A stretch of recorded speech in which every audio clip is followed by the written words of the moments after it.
I want to associate myself with what has been said, especially what our sister President Samia Suluhu has just mentioned. But before that, let me raise a couple of questions maybe to guide us. I don't know if that is possible. One, is there anybody among us who did not see this coming? I for one, I saw it coming, to be where we are now. I saw it coming because I did not see who was taking charge of the process, who was listening, who was trying to provide any kind of guidance as to what we should be doing from one thing or one day to another. And by this, I want to also ask, as the East African community, what did we want from the beginning? Or what did we do about that?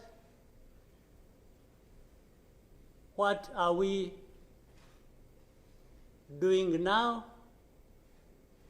And what do we want to do for where we want to go? Because exactly like President Samia has mentioned, if it is talking about problems and defining them, and I think we have been very eloquent. We have talked about all kinds of things. But when do we match what we are saying and what we are doing so that we get to what we want? When do we come to that? I haven't seen it. President, I asked last time in our meeting, the last summit, where is East African community, or does it exist? And exist for what? By the way, even now, the person or the country we are talking about is not represented as we are discussing. And it is supposed to be, the country is supposed to be part of East Africa, but nowhere to be represented. So I'm not sure what bearing what we are discussing has on what happens in the process of finding a solution in this country. I'll move on.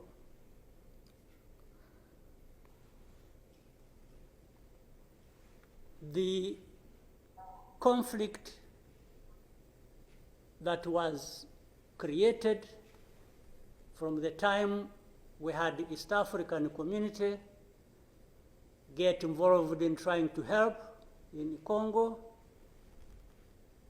and later on when the East African force was trying its best and we are seeing progress, Tshisekedi decided they are not doing what he wanted and went to SADC. SADC agreed they would come and do what he wanted and sent everybody packing. And that we complied and kept quiet. What really did we expect to come out of this?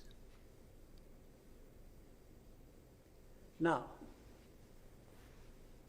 worse still, I think even in East Africa itself, ourselves, maybe we have different understanding of what the problem is, and we have never come together to agree or even disagree and find a way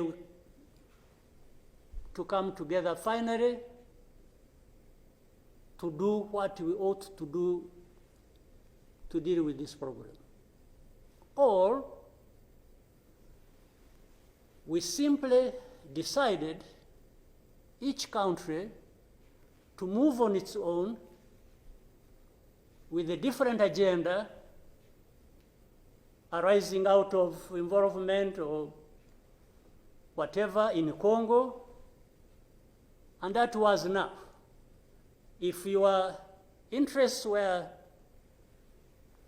catered for by Tshisekedi, that was fine, even if the others' interests or concerns were not taken care of.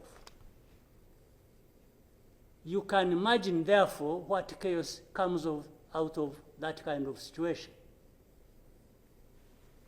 We are, on one hand, assuming or pretending we are coming together over an issue and trying to find a solution, while at the same time, each country is pulling in its own direction, different from the others. This is the fact of the matter. Now, but even if we were doing everything right, all of us, nothing is going to come out of it until those mainly concerned are also part of it and participating and contributing to the success of the process through which they are getting the support. But if the parties decide or accept to be manipulated, because, and by the way, that's exactly what happened, and I think in Congo, there are experts for doing that. They would go to one party and promise them something, and then they would decide to keep quiet about what is obviously going to result into problems like we are seeing now.